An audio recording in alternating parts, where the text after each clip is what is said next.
Hold up, homie, do me a favor, don't do me no favor, don't do me no favor. My niggas is straight, don't hate on me, nigga, just let me be great. Don't give me no problem, just give me the cake. Save all that drama shit for Ricky Lake.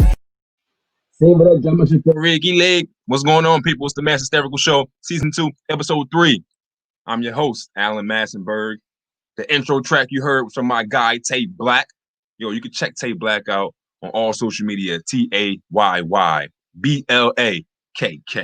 Tay Black, that's my homie, man. He gets busy on the microphone. Yo, we got a very, very special, great, funny, thoughtful episode for y'all this morning, yo. Got a very funny guest. My homie Roxxy Haze will be joining me in a couple minutes here. You know what I'm saying? Then we're gonna jump right into it. A lot of things going on, yo. I did see something this morning when he was talking about Joe Biden. Joe Biden was going to look into this student loan forgiveness plan where they're going to forgive like $50K for student loans. Now, listen, anybody that got any student loans, you know $50K is a big deal. Because listen, man, any K, it don't matter, 1, 2K, anything will help a lot of people, man, because student loans is messing up a lot of people's lives, man. I say all the time, student loans cause PTSD, man. For real, student loans cause PTSD. I forgot to click on my banner. You know what I'm saying? So y'all know, if anybody got student loans, y'all know. Look, this is what I want. You know what I got too. You know I got the student loans cause PTSD t-shirts. You know what I'm saying? Y'all can check that out. Look, here go the t-shirts right here. Student loans cause PTSD. You check out mass-hysterical. See at the bottom of the ticker there, mass-hysterical.com. I got the student loans cause PTSD t-shirts. I got hoodies. I got all kinds of colors. You know what I'm saying? If you need gift ideas for your people that's broke because of student loans, this is a great gift for them. They will love that because they understand, man, that PTSD from student loans is real, man. You know, since we on topic of money, I'm going to jump right into it, man. It's been a lot of backlash for the homie Meek Mill over his little, his ATL incident where he gave, okay, what happened? If you guys don't know, Meek Mill pulled up with some young guys in Atlanta. They were selling water, right? They were selling water. Meek gave them $20 and told them to split it. Now, that don't seem like that big a deal. It's not to me. Like, listen, you give somebody 20 for something that costs $1, should seem cool. Like, you would think that nobody has a problem with that. But the problem came in when Meek recorded it. Like, it's like, dang, bro, like, you ain't had to record it. Like, if Meek wouldn't have recorded it and then posted it, nobody would have known. It would have been no problem. That would have been that. But no, for some reason, he had to post it. And that's the backlash he got. You know what I'm saying? So, like, I never tell nobody what to do with their money because it's theirs. You can't tell nobody what to do with their money. It don't even make sense. You know what I'm saying? But, like, people want to count your pockets when they think they know what you got. You know what I mean? So that's why I think that if you're going to give $20 and be like, yo, split that, keep it off camera. Everybody want to go put their donations and all their good deeds on camera. It don't make them better if you do that. Y'all know that, right? Y'all can put your good deeds on camera without telling nobody. Y'all good karma still gonna come back on y'all. Like, I think that you messing up your karma when you start displaying stuff like that. Like, don't put it out there. Like, keep it under wraps. Not everything is for everybody. Now, this morning, I also seen somebody else get some backlash. Jemele Hill on her show with Carrie Champion, they were interviewing Jake Paul, Logan Paul, one of them Pauls. Whatever Paul knocked Nate Robinson out, that's the one that they were interviewing. Listen, but the interview got kind of crazy because they started asking Mr. Paul some Twitter questions, right? Now they asked him if they think it was racist that he knocked out Nate Robinson the way he did. All right, so this is his response. Okay, so let's start from the beginning. Okay. First and foremost, was it racist to knock a black man out? That is the question of the week. No, stop asking me that. I said no. It's not racist. It's a shitty question. It's a sport. Why is it a shitty question? Why is it a shitty question? Because how does this have anything to do with race? It doesn't. It's a fine question. We got to wake you up. You got to be a part of this conversation. That's right. It's like, because if you can go from you know what? He just hit himself harder than Nate Robinson ever hit him. Yeah, if you can go. All right, look, that last little joke by Jemele Hill, I ain't gonna lie, that was gold. He's hitting himself harder than Nate Robinson hit him, because that's true. But now, look, I think that, so at first what happened, Jamel Hill asked him the question, was like, yo, you think it was racist that you knocked Nate Robinson out? They laughed about it. Then she moved on and she was like, seriously, so what'd you think about the fight? So Mr. Paul started telling her what he thought about the fight. And then Kerry Champion was like, all right, let's get back to the original question. Do you think it was racist? And that's when he was like, bro, like we already laughed about this. That's a shitty question. which I think is the perfect way to answer that question. Cause like I ain't going listen, it's a joke. You really so like some things, some questions and some jokes are just meant for Twitter. They're just meant for Twitter. You know what I'm saying? They're not gonna be for real interviews. That's not something you really ask somebody and really mean it. Because no, anybody, like come on, it's not right. If that was the case, every single boxing match between a white man and a black man where the white man lost, when the white man won, would be a racist fight. So come on. Like they should have just left it as a joke and kept it moving. You know what I'm saying? Not everything is meant to be meant to be for interview questions. You know what I'm saying? So look, here go another video, right? Because look, somebody hit me up today, right? And they told me that they saw me in Atlanta. You know, the show Atlanta by Childish Gambino, Donald Glover. They seen me in the episode. Now I was shocked, you know what I'm saying? Because I didn't think people was going to see me in the episode, right? Mainly because I wasn't in the episode. All right. This is the person that they thought was me from the Atlanta. Y'all let me know if y'all think this look like me or not. Here it is. It's pretty awful. You know, you're walking the streets and black people, they see you. Wait, the guy with the suit. Look at him in his face. He look like me without my hair. Look at him again. The guy in the suit. It's pretty awful. You know, you're walking the streets and black people, they see you, they're nodding to you like, hey, good to see us. And it's to the point where I've just given up. I've stopped trying to convince them that I'm not. So what y'all think? Y'all think that look like me or not? Cause I don't think so, yo. It don't matter. Like everybody said they got doppelgangers, they got lookalikes and all this other stuff. They don't look like me. And I'll tell you one thing, I do look like Bubbles from The Wire. That's one person that I do look like. I wish I had the picture from Bubbles from The Wire on my drink right now. Because if I did, I'll show it to y'all. Because they always say I look like him. Bubbles from The Wire. You know what I'm saying? But I don't know. Look, speaking of Atlanta, man, Atlanta is still wide open. The rest of the country, I know LA actually shut down. You know what I'm saying? People, I met a comedian this weekend. He was from LA, and he was just like, yeah, I left 2 weeks ago. Everything shut down. You can't do anything. So Atlanta is the exact opposite, right? So people in Atlanta, well, I've seen people flying like from restricted cities, like cities where everything's on lockdown, and flying from there, going to Atlanta, living their life, going to clubs, going to strip clubs, doing everything, and then flying back to the restricted cities, and then putting a mask. So like you're not in Atlanta with no mask, then you coming home and you just talking to everybody normal. It's like, come on, bro, like you gotta be smarter than that. Like, listen, I'm gonna be honest with y'all, yo. Christmas is coming up, right? And I'm not like a big, huge religious person, but I celebrate holidays. I do it for the fun of it, you know. That's what I do, you know. I got kids, you know what I'm saying? They want to have fun. We have fun. We ain't in it for the whole, this is Jesus was born, whatever. Cut it out. Do it for the fun. But yeah, I don't know, because Thanksgiving didn't really happen for me. So I don't know if Christmas is gonna happen for me. Like for real. I don't know. Like I ain't gonna lie, I do need those gifts for my kids. I need those gifts. My kids need those gifts. And I need it because I ain't trying to spend all the money myself. You know what I'm saying?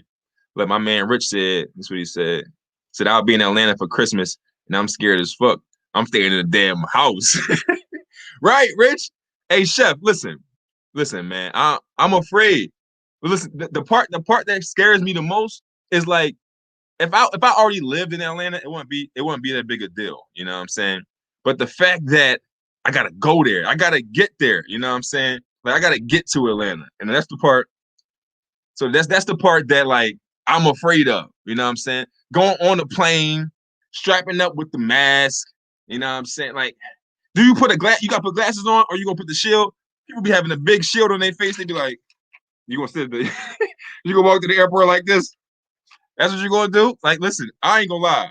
I'm scared. You know what I'm saying? So it's like, I don't know, Chef, be safe out there, man. You know what I'm saying? Like, stay in the house, use your sanitizer. And this is what I've been saying to people before. Like, I've been how do I ain't OCD to the point where I'm washing my hands 1,000 times a day. But before the coronavirus, I already had hand sanitizer. You know what I'm saying? I already had sanitizer. I'll never forget it. The day when coronavirus got serious, I was like, I gave each of my kids a hand sanitizer. Both my daughters. I gave them a because I already had two. You know what I'm saying? Because I already had sanitizer. I was already on that type time. You know what I'm saying? So it wasn't nothing for me. You know what I'm saying? He said I bought a shield, gloves, and a mask. You know what I'm saying? Yes, gloves. Don't forget the gloves. Listen, because like when we doing comedy, my homie Kirk don't do comedy without gloves. You know what I'm saying? Don't do comedy without gloves. That's just what it is nowadays. You know what I'm saying? It's just like you gotta be safe. He said that the best part was my ticket was only for 48.20 round trip. Yo, you cannot listen. That's why everybody traveling. Because you really can't beat that. Like you really can't beat $48. But listen, man, hey Chef, I hope you stay safe. You know what I'm saying? Hope you stay safe, you know what I mean? Because you make some good food. I had a lot of your food, Chef. That shit be popping. You know what I'm saying? A little known fact that people might not know about me. When I was a kid, my first passion, the first thing I wanted to be when I grew up was a chef. Like that's the first thing I wanted to be. It's like, yo, I want to be a chef. Cause like my mom could cook, my grandma could cook, my aunts could cook. Like everybody, I was like, I want to be a chef. But then I quickly realized, like, yo, I can't cook. Like I can't cook. Like I like to cook. I have fun. Like I have fun cooking. Like the other day, I made salmon cheesesteaks. They were delicious. They had the salmon, red peppers with the spinach, with the broccoli. What else? I had the onions in it. It was delicious. You know what I'm saying? But it was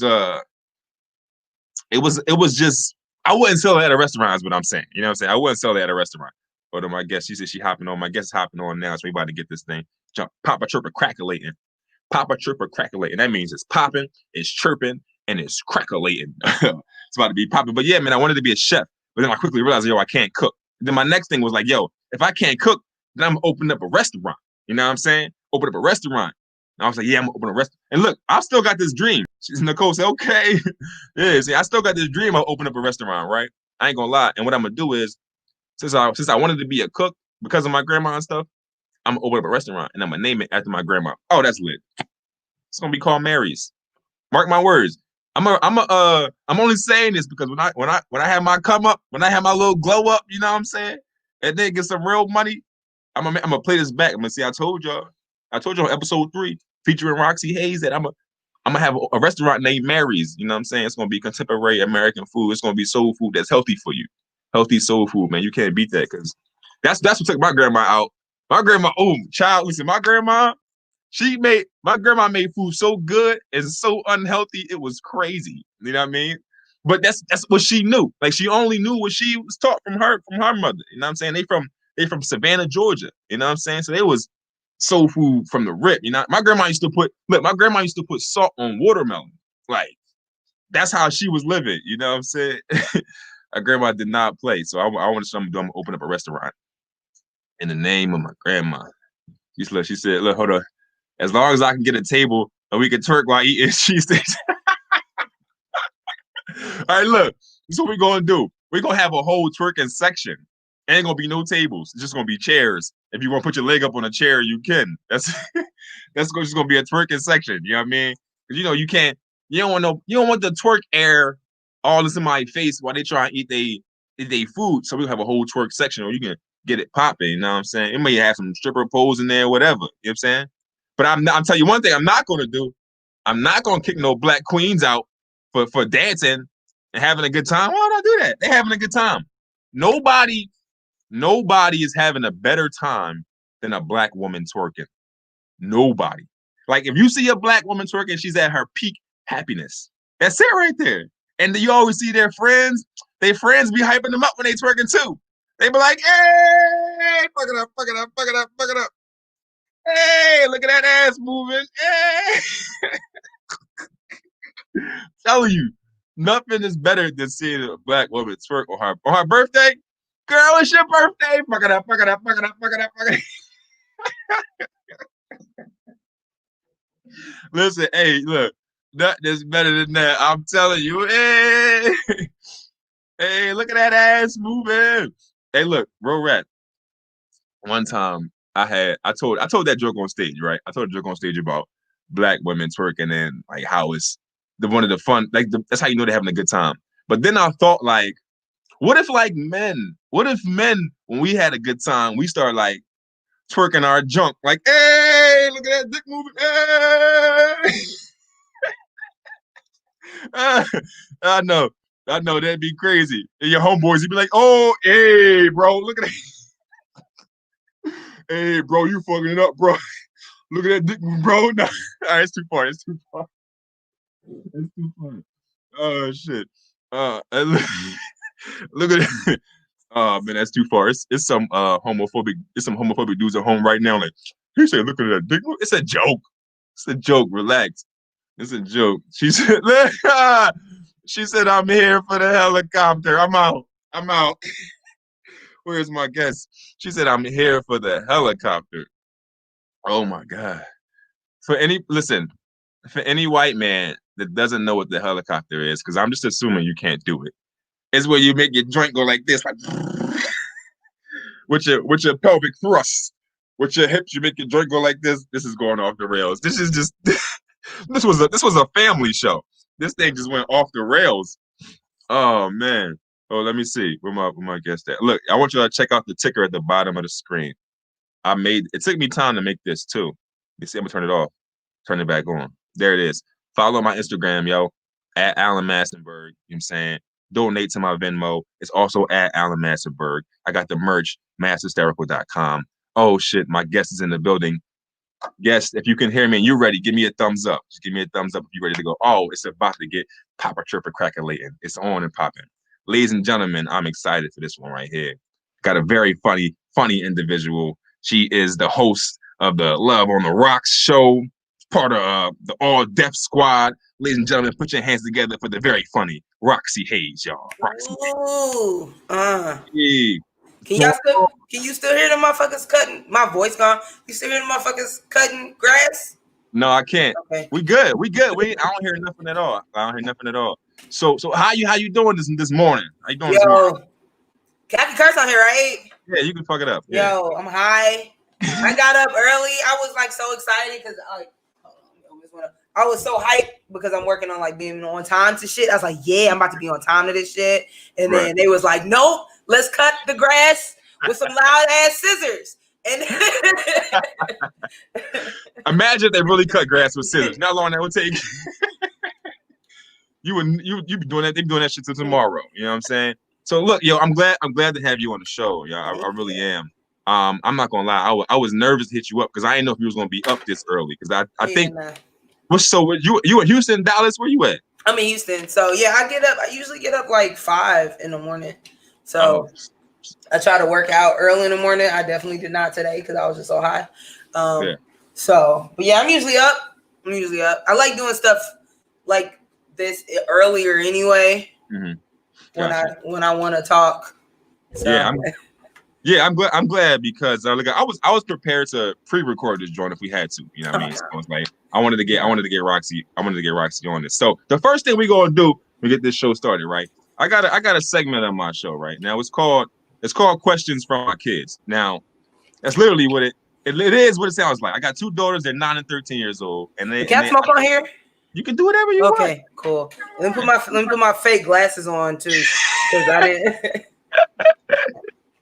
Look, I like to get it started with the questions from them because I let them know like they downstairs right now. I said, yo, I'm about to go upstairs, about to record some shit, and if y'all want to feel like y'all a part of it, give me some questions from my guests. I'm saying so. Like that. Questions from my 13-year-old and my 9-year-old daughter. Right now, it's the first question, right? So my 9-year-old, she wants to know, what do you not like about your siblings? Ooh, yo, wait a minute, hold on. Bringing up promises. Okay. A little early. Which one was this? This is the young one. Oh God, the baby. Damn. Yo, okay, Off the so rip. yo, I don't know why my neck looking so thick right now. Neither it's stress. It's a lot going on for me. Okay, My neck looking thick. it is like, You good? but it's the lighting. So I'm actually the middle child. I'm a middle child out of 3. People be thinking I'm an only child because of my antics, but no, I'm definitely the middle child. So my younger brother, me and him are super close. So what I don't like about him is we've lived together like multiple times, and that motherfucker's disgusting. He's so dirty. That's a dirty motherfucker. Like he's like, yeah, like if plates missing, they're under his bed. And then he's also one of the people that'll eat all the food, and he thinks it's okay because he'll buy more. So he will buy more, but he'll get high and eat like a whole box of 50 fruit snacks. Dang. And he'll buy more, but it's like 2 days later. It's like, no, motherfucker, I wanted the fruit snacks now. So if it's anything I don't like about him, it's just that he's dirty and he be eating all the fruit snacks. We also have an older sister who we don't fuck with. I hope she don't see this. She ain't looking. If you are, you know we don't fuck with you. We have an older sister that we don't fuck with. And what I don't like about her, we just gonna keep it real, is she's not a good person. So I just don't like that she's a bad person. So I wish that she would be a better person, and then we will fuck with her. But yeah, she just Damn. So two out of 3. So that seemed like your parents. I don't know what's up with them. Yeah, I mean, like my dad was amazing. Like my dad was dope, but my mom was like, fucking, she spoiled. My family's weird, yo. Okay, so my mom used to be a model back in the day. Oh, okay. Yeah, like she used to be a model, and like she used to fuck with like known dudes. And my dad was everybody in my family is like, we do like 10 things. So my dad was like a college professor, but he also was a filmmaker and an actor. And he was like in a really big play that was touring like Broadway in the 80s. It's called Diary of Black Men. And that's where Tyler Perry got the name Diary of Mad Black Woman. It's from that play. Like that's like in the 80s, like that was just like a well-known stage play. And so my dad used to tour, like he met Stevie Wonder, all this kind of shit, right?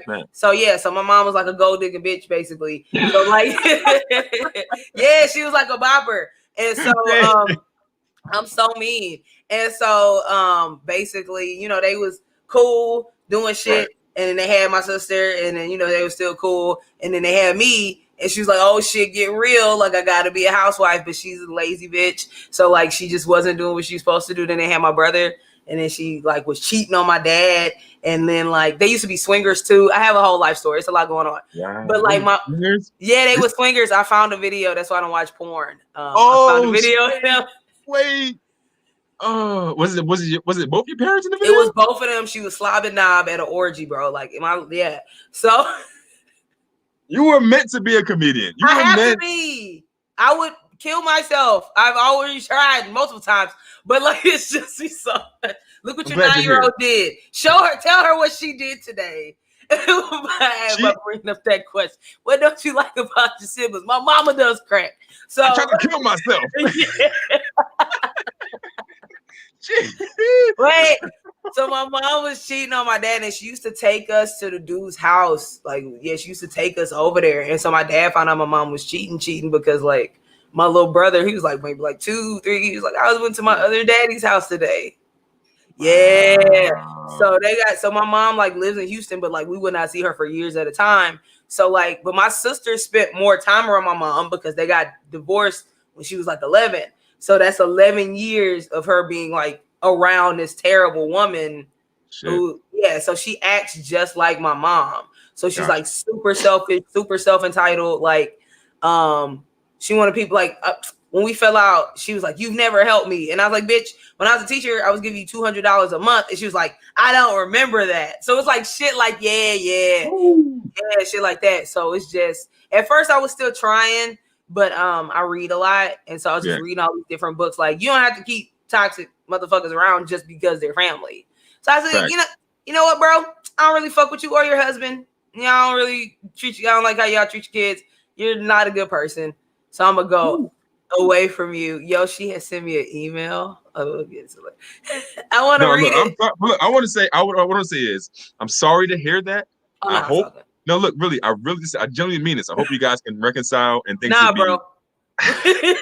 We gonna reconcile when her husband dies, and I think she's alone, and she gonna be like, "Please meet my family again." I think that's what's gonna happen. If that's what it takes, then I hope. I'm not saying I hope he dies, but I hope you guys can finally make it happen.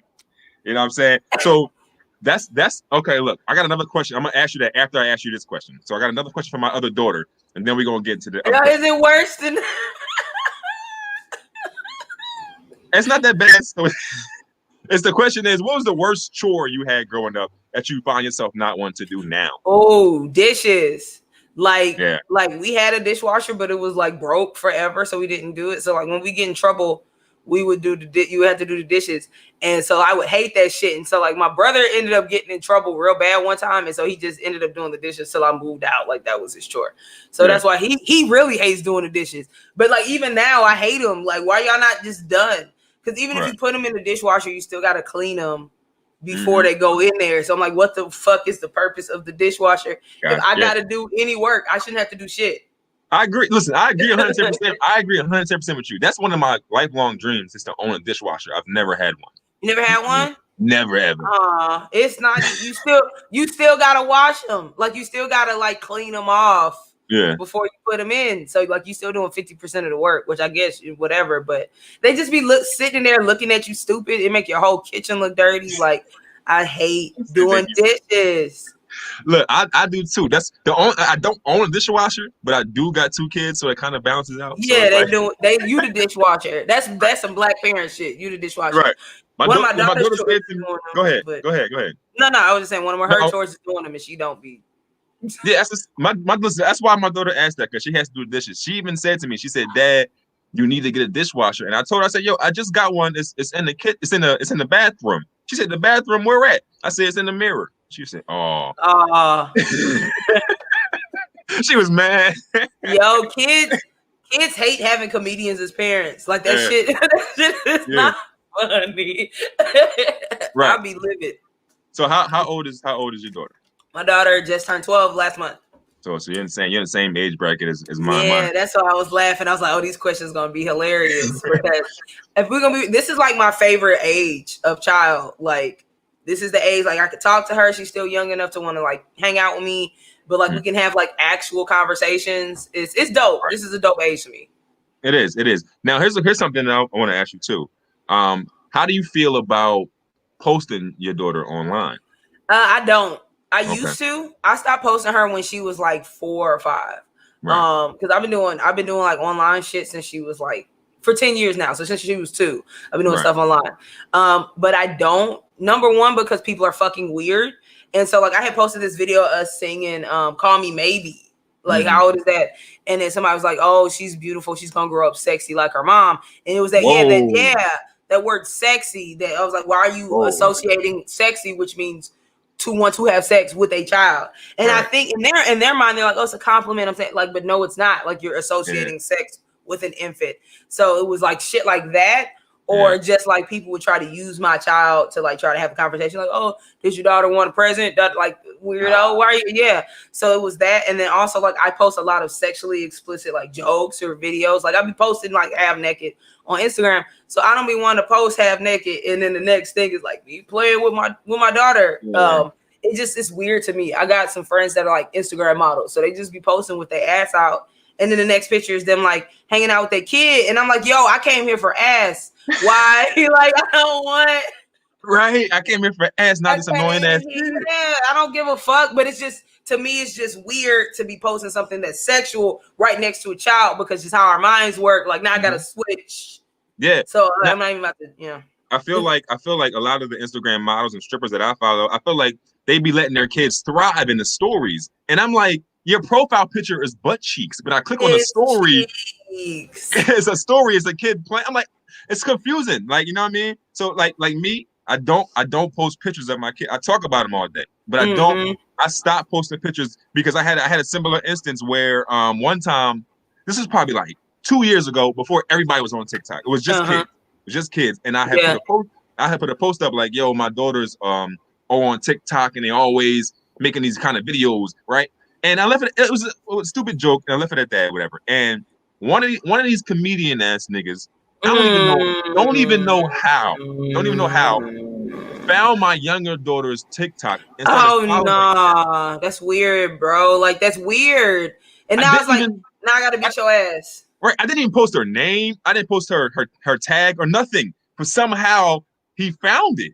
Like, why would you want to follow?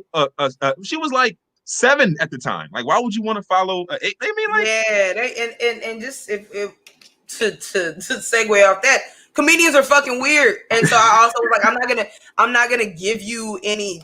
Excuse me, my bad. Any ammo to be weird, like especially with my child, because like that's my child. I'll kill you. Like, ain't no jokes when it comes to my child. Like, you know, we end up on a roast and somebody try to say something about my child. I'm like, ain't no jokes. None. Like, I'm not one of them comedians that's like, it's comedy above everything, jokes above all. Like, nah, bro, I'll beat your ass. Like, it's I'm a human above all, and I will fight you. So that's that. But that's another reason why, like, I don't post my on Instagram. I don't, because like a couple years ago, like all I did was roast, and I would just roast people and celebs, and I was like, and you ain't gonna be roasting my kids, or you have to see me, because I don't talk about nobody's kids. Like, I don't talk about nobody's kids. Me neither. So I left my kids out of it. Like, I don't post them at all. You know, some people don't have that moral compass, and they just anything goes. Like, I don't play that shit. I don't fucking play that shit. I'm telling you, anybody that's watching, let the people know I'll beat your ass. Like, and then you know, our kids be looking rough sometimes because they kids. Like, you know what I'm saying? Like, what if it's just like it's I did post a picture of her holding my dog, like a little while ago. I took it down. So sometimes I'll post shit just to show the humanity of me, but then I take it down. Then I take it down. It sucks if you gotta take it down though. But that's just the world we live in, and like the world we live in is definitely producing all kind of crazy things right now, and it's producing a whole bunch of Zoom shows, a whole bunch of outdoor comedy shows. What's it like in your scene right now? Is people doing indoor, or what's going on down there? I'll be real. I don't really fuck with my scene too much. I was trying to find a nice way to say it. Damn. But it's because hold on, I'm in a podcast. Is it important enough that you have to tell me during the podcast? Hold on one second. See, it was like having kids. Like having kids. Look, what I'm gonna do is, look, Roxy gotta take care of kid business. That's what part of having kids. You know what I'm saying? That's a good parent right there. She even muted it. She muted it. She was talking so fast, like all I seen was hands. Like, mommy, I'm hungry. Yeah, and it was not that important. That could have been a text message, right? So, but it's fine. Like, man, this work from home parent shit. I mean, I already was, but like, go to school. Like, listen, it ain't that bad. I kind of enjoy it. You know what I'm saying? I'm trying to get high. Like, I be like, you know, I had to tell her I smoke. Like, you know, she already knew, and I was planning on moving to Vegas at one point. But like, nah, it's because I'm not about to not smoke during the day. I got ADHD. This is my medicine. So, hey, baby, I'm smoking. Stay ass in the room. But to answer your question about back to the scene that you don't fuck with. Well, I mean, it's like it's just because of what happened when I started doing comedy. So like, I started doing comedy 7 years ago. And Houston is super segregated when it comes to like stand up. Yeah. So I think that's most scenes, if we're being real. So it's like you got the white alt rooms, and then you had the hood rooms. And I don't like using the term hood rooms because it's not the same as black rooms. That be pissing me off when people like, "Oh, it's a black room is a hood room." No, hood rooms are in a hood, bro. Not a black people, a predominantly black room. That's not the same thing. Okay. Big difference. The hood rooms ain't got no windows. No windows. Like there's no stage. You just on the floor. Like the people real close. They talking to you and shit. Like that's what it is. Yeah. So and then you know the clubs, the middle of the line rooms. So like when you start off, you really either gonna do like the alt rooms or the hood rooms. And like I would try to do both, but just of course my comedy like it was just fitting more for the alt rooms. But like legit, I didn't get booked for my first 2 years of doing stand up.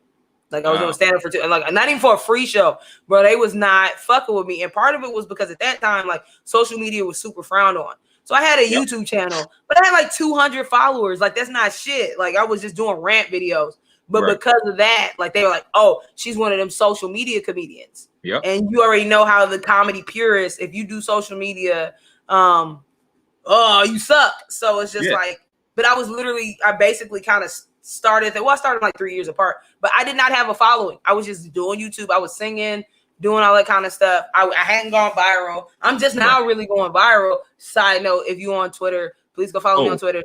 That's one of the topics that's one of the topics cool. I want to talk about. So all right, bet. I got a video that's popping right now. I'm trying to get to 1 million. So, but we'll get to that. So, but because of that, like nobody was really fucking with me. I actually had quit doing comedy for like 6 months at one point because like I was like, well, what's the like? No, like I'm coming to these open mics multiple times a week. Like I'm writing these jokes, I'm trying, and then I would be seeing people trash, way more trash than me, and they getting booked on shit. And like I was also bringing people. Like I would be bringing people. Like it was the time I had brought like 20 people to an open mic. 20 people to an open mic. Like, you know, I was doing shit like that, but they just was not fucking with me. So I actually had quit. And my dad, RIP to my pops, he was like, no, you know, you just keep trying, blah, blah, blah. I'm glad he did. Yeah. Because he used to come to my shows and all that. He used to sign me up for shows because I'm always late, which is why I'm working on this now, and I'm still mad. That's why they don't like you, because you was late. But it was the open mic. No, I would be early to the open mic, and if I wasn't early, my pops would go sign me up. That's dope. So yeah, like that's like that. Losing that support system, that's a whole nother story. But so that's what I'm saying. Like I would like now, like it's been 5 years now, so like I'm getting okay with it. But that's also part of the reason we don't fuck with my sister. So when you sing stuff, I notice it doesn't hurt as bad. You're right. Just sing it a little bit, like nobody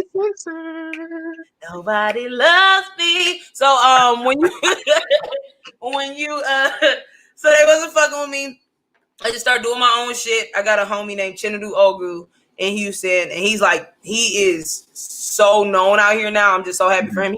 He's on the news. He's super clean. He's like a super clean comedian. So nobody's fucking with him because he's like Sinbad, and he was also doing social media. So we just kind of started doing our own shit, doing our own shows, and then you already know people start being on dick because I used to sell out my shows. It was a comedy club out here called Joke Joint, and it closed. That's a whole nother story. That motherfucker didn't pay some people when he left.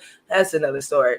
But like that place seated 300, so I used to sell that bitch out. Every show that I did, I would sell it out because I would just be hitting everybody up, like marketing like that. And so then people start being on my dick, and then also like I started getting booked at festivals out of town. So that's why I fuck with Memphis so hard, because Memphis was the first festival I got booked on, and it really showed me like, man, there's so many different forms of comedy out here. Yeah. Because at that time in Houston, it was legit. You either doing these jokes or these jokes. You either doing like, you ain't never fucked a bitch and then they fucking a stool, or it's like, so this girl and I was drunk and I don't have a girlfriend and my cat. So it was either like those type of jokes. You was either doing like lame ass rape jokes or you was doing super old school Def Jam jokes. So like, but going to these festivals was showing me like, yo, it's so much different forms of comedy out here that I can do. And so, you know, at that point I was like, man, fuck it, I'm gonna just tell my jokes how I want. And then that's when I started like progressing. But I still was not necessarily embraced in my scene because they still were seeing me as a social media comedian. So like now I am, and then the pandemic happened. So like it's still, I'm just kind of like, I don't want to go out as COVID, but also like now y'all fuck with me because you want me on your shows to sell tickets, and I'm not about to let y'all like come up. They didn't fuck with you because you were doing what they couldn't. As simple as that. They were jealous. A lot of stand-up traditional stand-up comedians are jealous of anybody that can do anything online that they can't do. Seen it. Wild. It's listen, I'm in the same boat as you. I started doing social media before I actually did stand-up. Like I've been doing social media like 7-8 years and stand-up only 5. You know what I'm saying? And I'll never forget the first open mic I went to. I had 3,000 followers on Instagram, right? I'll never forget it. And I was like, I was talking to the one guy who was hosting it. He was like, who are you? I was like, yeah, you know, my first time. My Instagram followers think I'm funny. I got like 3,000 followers. And he was like, oh, okay.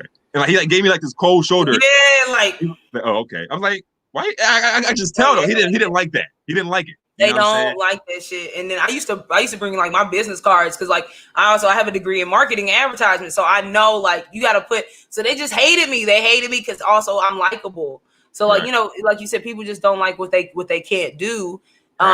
Fuck them. And it's funny now because where are your motherfuckers at? Online. And because you hadn't been building this following like we have for years, they struggling. They fucking struggling. And I ain't gonna act like I'm not, hey, like I like I like when motherfuckers get they comeuppance. Get your comeuppance. Like y'all talking shit for years, not just me, but like my other friends, and we're working hard. And and like I got so many messages like, hey, I apologize. I know I kind of said some shit, but like, yeah, this is really hard. And then really they think you just get online and post a thing like you just like wacky and you post like we like we the Muppets. Like no, you like no, it's hard. It takes time. It takes consistency. You know what I mean? Consistency. You gotta build a character. You gotta edit your shit. Like they don't edit. They don't understand how long that shit takes.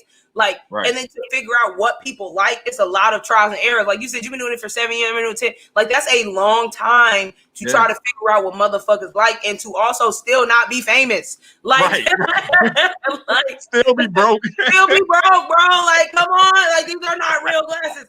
Like it's upsetting that like now people are starting to use the tool when it's a fucking pandemic, when like people, you know what I'm saying? Like you have to because you don't have any other outlet.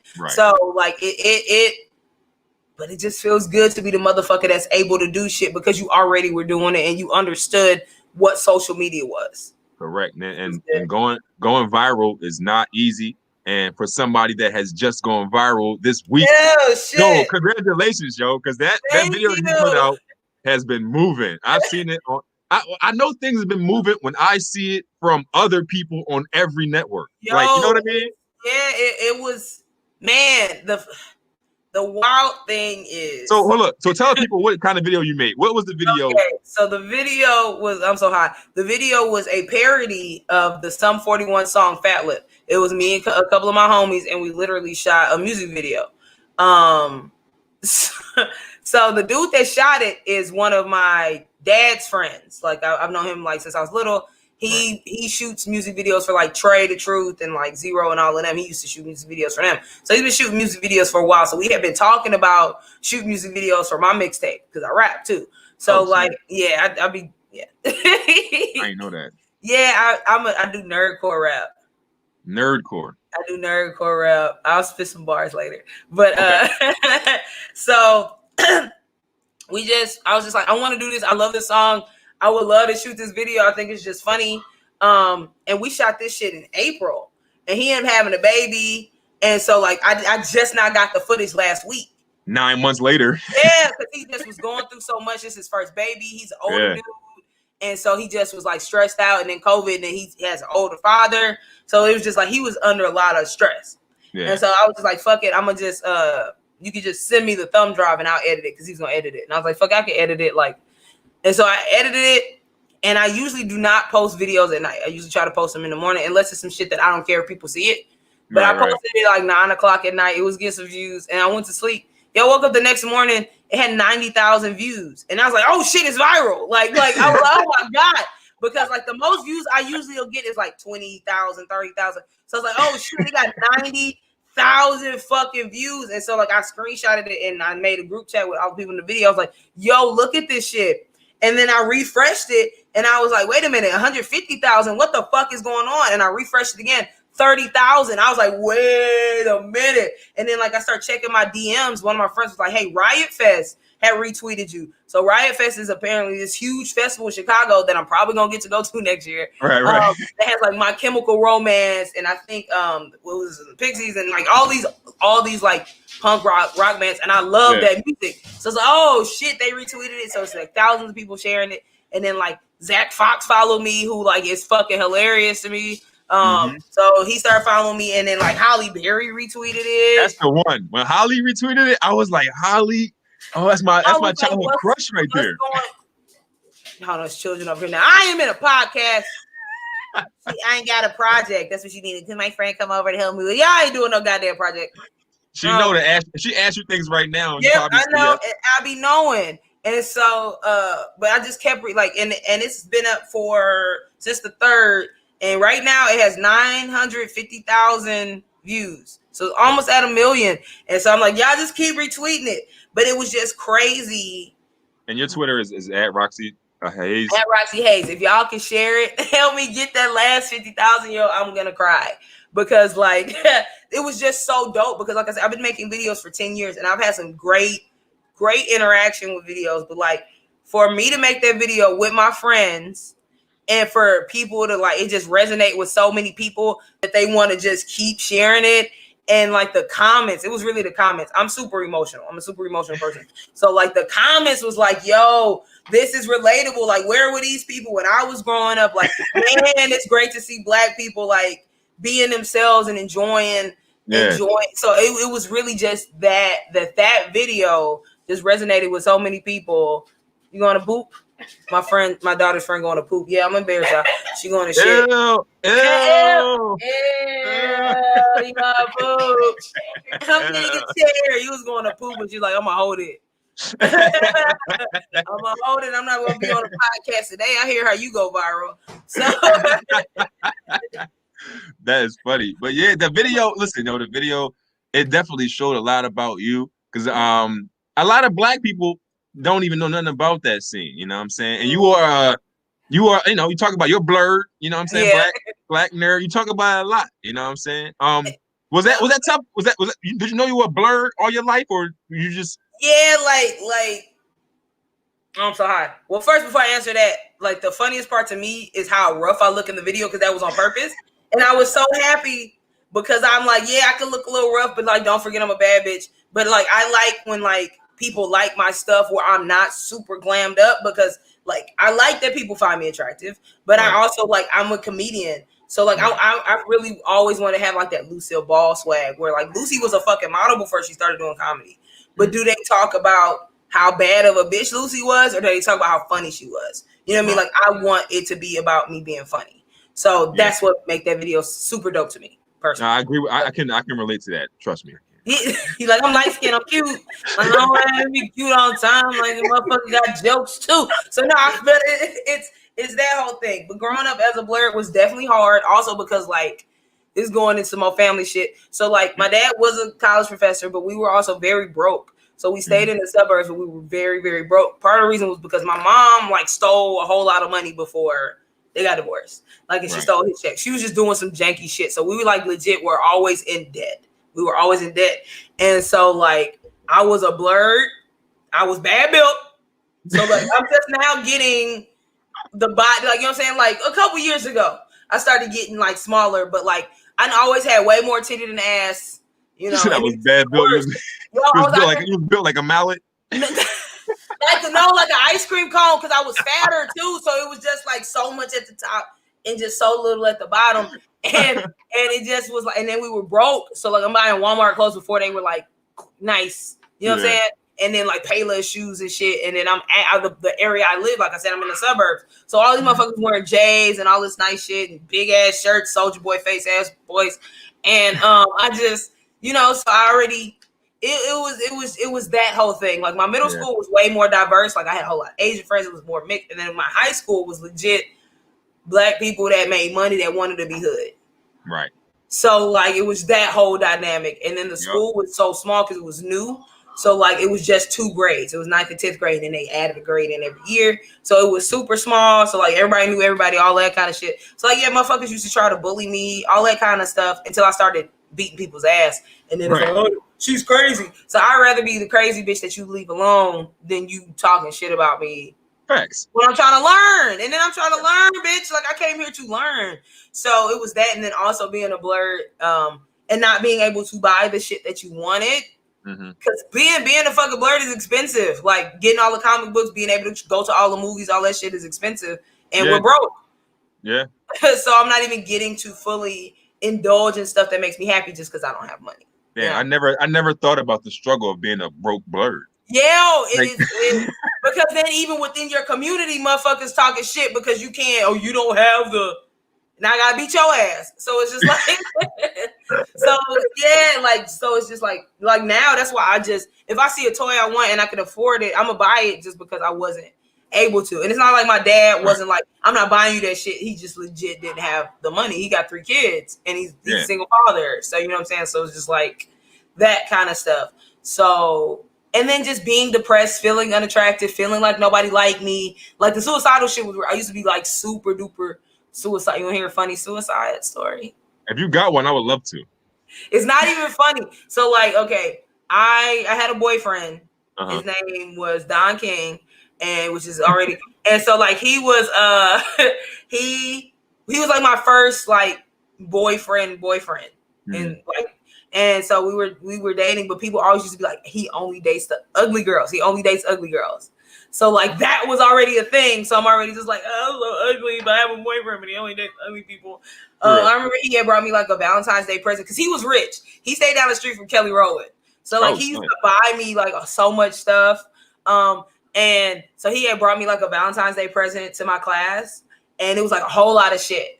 And like I went and got my stuff and I was so happy. And then I sat down and I just heard somebody being like, she just want people to know she got a boyfriend. So I was like, I can't be like happy with my stuff. Like, what the fuck? And so I remember like I would see him flirting with girls in school or whatever. Cause he also used to dance at Pop Lock. He was yeah. And so like I would be seeing him like flirting with bitches. So yeah, like I could pop like a little bit. Do it again. It was just the because it was kind of off. We can. I like it. So serve your ass. So we would break up like a lot because he was just flirting with bitches. So I remember I think we fully broke up when I went to church camp to fix some houses. It wasn't camp. We was fixing houses. That was labor. And it was his birthday. And we got back together, right? And he was having a party at his big ass house, and one of my friends went. So they used to date in 8th grade. It's some childish shit. They used to date like 8th grade, and she looked like Medea, like legit. She looked like Medea, like with the suit on and the glasses. She used to wear like clip-on pearl earrings and a pearl necklace to school. She was real big, and she was like crazy annoying, and she used to sexually harass people at school. Like she was crazy. She was crazy. Like she used to chase them down and be grabbing their ass and shit. Like that bitch should have been arrested. Why was that my friend? And so you probably was into the same thing. No, I wasn't. Like they would run to me for help, and I'd be like, "Hey, stop it!"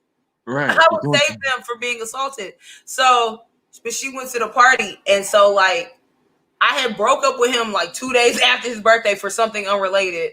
And one of the things I said was like, "Hey, you kind of like a hoe. I don't like how you be like flirting with people. I don't like what you be doing." So this is so dramatic. So he's going to France or some shit with his parents. So the motherfucker calls me from the airport and was like, "Yes, I just wanted to tell you that on my birthday I had cheated on you. You were right. I am a hoe. I cheated on you with your friend. I hope you can forgive me and like, you know, I want you back, and that's why I'm telling you.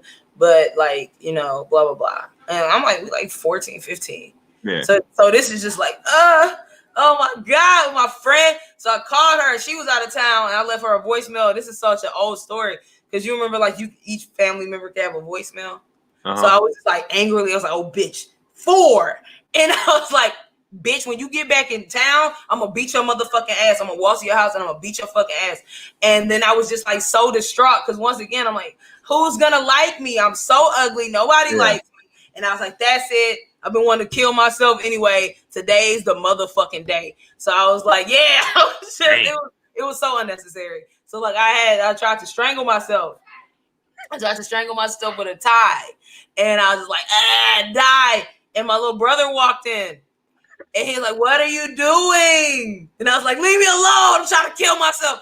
And he was like, "Stop. Daddy gonna be mad." And I was like, "Oh shit, I didn't even think about that."